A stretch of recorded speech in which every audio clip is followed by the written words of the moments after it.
శ్రీకృష్ణ పరబ్రహ్మణే నమః.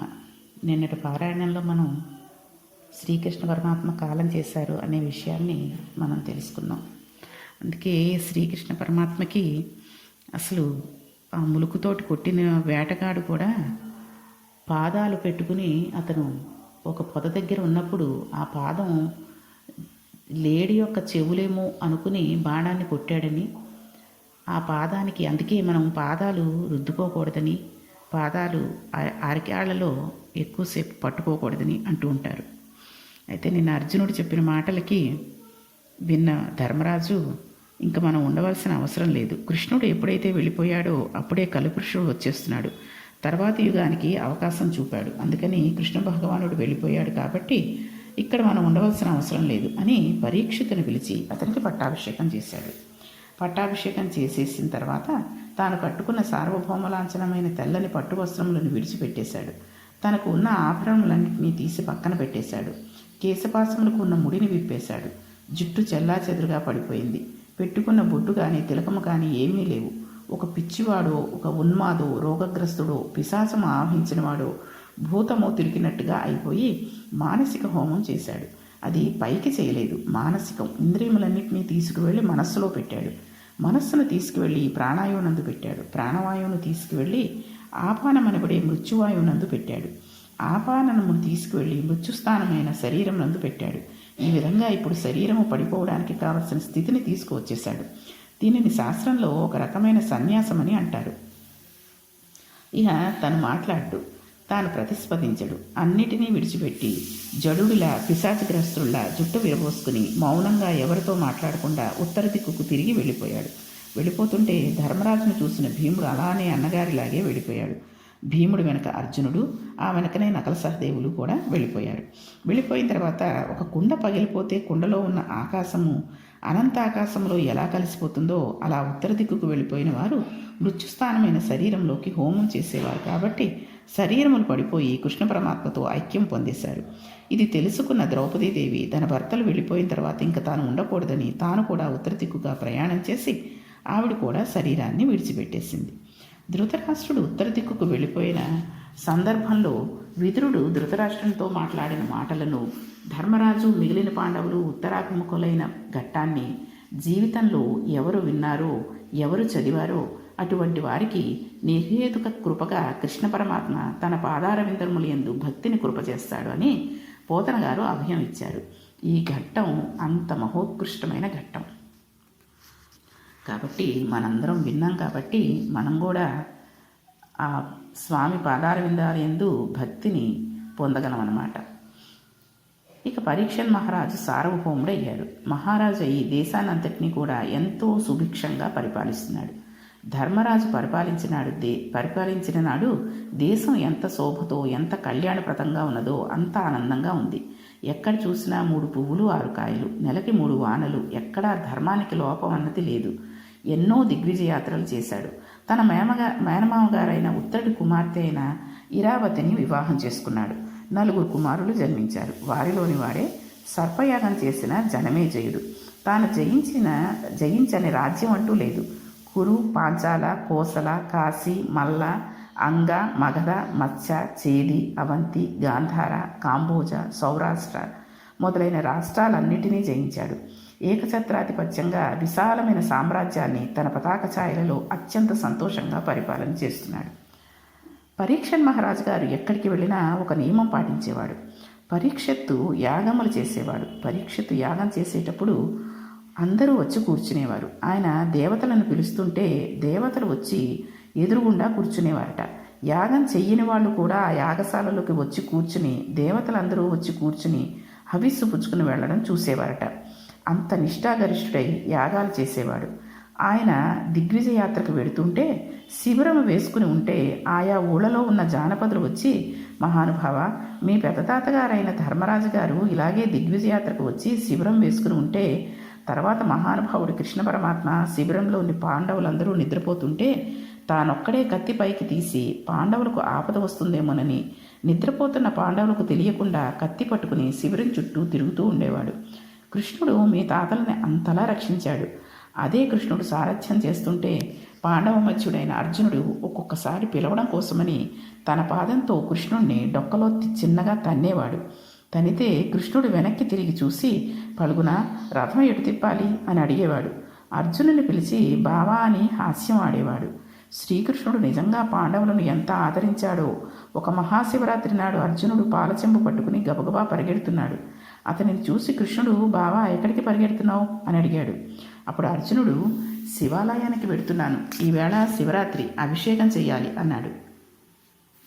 దానికి కృష్ణుడు శివుడు శివాలయంలోనే ఉన్నాడని అనుకుంటున్నావా, ఇదిగో ఇక్కడ లేడా అని పంచెను పైకి తీశాడు. శ్రీకృష్ణుని మోచిప్పులో శివలింగం కనబడింది.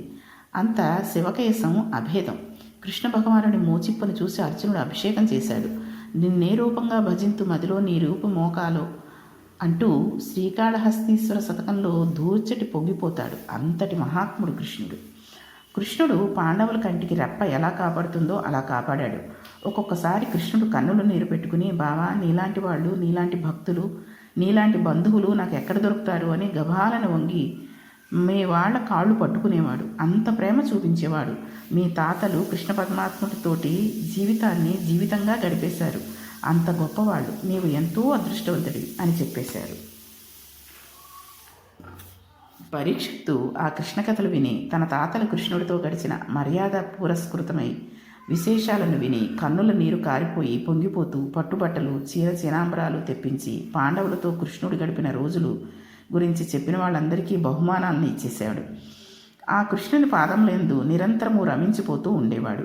అంతటి మహాత్ముడు పరీక్షిత్తు పరిపాలిస్తూ ఉండగా లోకం అంతా ప్రశాంతంగా అత్యంత ఆనందంతో ఉన్నది. మనకి భాగవతంలో ప్రథమ స్కందంలోనే కృష్ణ నిర్యాణం గురించి చెప్పబడింది.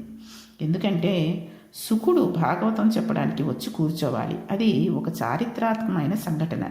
ఎందుకంటే శుకుడు వచ్చి కూర్చోడు. అసలు శుకుడికి అలా కూర్చోవలసిన అవసరం లేదు. ఆయన నిరంతరం బ్రహ్మమునందు రమిస్తూ ఉంటాడు. అటువంటి వాడు ఒక ఆవు పాలు పితకడానికి ఎంత సమయం పడుతుందో అంతకంటే ఎక్కువసేపు ఆయన ఏ ప్రాంతం నందు ఉండడు అని ఇంతకుముందు తెలుసుకున్నాం. అటువంటి వాడు వచ్చి కూర్చుని పరీక్షకి శ్రీకృష్ణ పరమాత్మ గురించి చెప్పాలి. అయితే అలా కూర్చోవాలి అంటే గొప్ప సందర్భం ఏర్పడాలి. ఆ సందర్భం ఏర్పడాలి అన్నప్పుడే, ఆ సందర్భం ప్రారంభమైనప్పుడే అసలు భాగవతం ప్రారంభం అవుతుంది. అక్కడి నుంచి అవతారాలు మళ్ళీ వరుసగా తీసుకురావాలి. అవి తీసుకురావాలంటే కృష్ణ నిర్యాతి ఘట్టాలు పూర్తి కావాలి. అందుకని కృష్ణ నిర్యాణం ముందుగా ప్రథమ స్కందంలో వస్తుంది. కృష్ణ నిర్యాణం జరిగింది అంటే దాని అర్థం కలియుగం ప్రారంభమైనట్లు. కలిపురుషుడు ప్రవేశించాడు. ఒక రకంగా ఆలోచిస్తే కలిపురుషుని ప్రవేశం వలన కలిగే ప్రయోజనం ఒకటి ఉంది. ఈ మాట కొంచెం ఆశ్చర్యంగా అనిపిస్తుంది, కానీ కలియుగం ఉంటే మొట్టమొదటి గొప్పతనం ఏంటంటే నామాన్ని పట్టుకుంటే చాలు. జాగ్రత్తగా ఈశ్వర నామాన్ని ఉండగలిగితే, ఈశ్వరగతను పట్టుకుని ఉండగలిగితే వ్యక్తి తరిస్తాడు. ఇంకా రెండవది ఏంటంటే కలియుగంలో పుణ్యకార్యములు చేశాడా లేదా అని చూడరు. పుణ్యకార్యమును తలబెట్టగలిగితే చాలు. కనీసం మనసులో ఏమండి నేను కాశీ వెళ్ళాలనుకుంటున్నాను, నేను శ్రీశైలం వెళ్ళాలనుకుంటున్నాను, తిరుమల వెళ్ళాలనుకుంటున్నాను అని అనుకున్నామనుకోండి. శ్రీశైలం శుక్రవారం ఎలా జరుగుతుందండి? ఒక ఆవును తీసుకొస్తారట కదా, గోపూజ జరుగుతుంది కదా, అక్కడ కుండలోకి నీరు వస్తుంది కదా, ఇవన్నీ ఎలా జరుగుతాయండి? జంబుకేశ్వరంలో అమ్మవారికి మధ్యాహ్నం నైవేద్యానికి అర్చకులు చీర కట్టుకుంటారట కదా, అంతటి శక్తి స్వరూపిణి కదా అమ్మవారు. అర్చకులు కూడా అమ్మవారి ముందు పురుష రూపంలో నిలబడట కదా, నిజమేనా? అక్కడికి వెళ్ళాలని ఉందండి అని అన్నాం అనుకోండి, ఆర్తితో ఆ మాట అంటే వెళ్ళిన ఫలితం అతనికి దక్కేస్తుంది. ఇది కలియుగంలో విచిత్రం. పాపకార్యములకు సంబంధించి ఆ కార్యం పూర్తయితేనే ఫలితం వేస్తారు. పాపకార్యం అయితే పూర్తి చేయాలి, పుణ్యకార్యం అయితే పూనికతో తలుచుకుంటే చాలు. కానీ కలి అనేది ఒక విషపు పురుగు, చాలా ప్రమాదకరమైన స్థితి. కలి ఎప్పుడూ దేహ సంబంధమైన సుఖముల వైపే లాగేస్తాడు తప్ప అసలు ఈశ్వరుని వైపు తల తిప్పనివ్వడు. ఉక్కిరి బిక్కిరి చేసేస్తాడు. అటువంటి యుగం ప్రారంభం అవుతోంది.